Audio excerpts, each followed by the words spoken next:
Kasi tumataas yung level of competencies mo. So ito for ano lang, private workers or including Private workers lang ang ano natin, no, ang concern natin dito sa enterprise base. But doon naman sa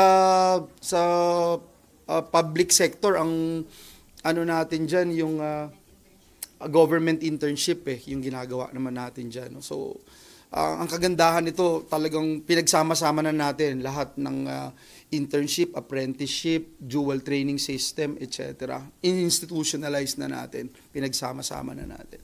At may one-stop shop na mangangalaga dito, and even TESDA would continue to look into the development of the training regulations and competencies standards.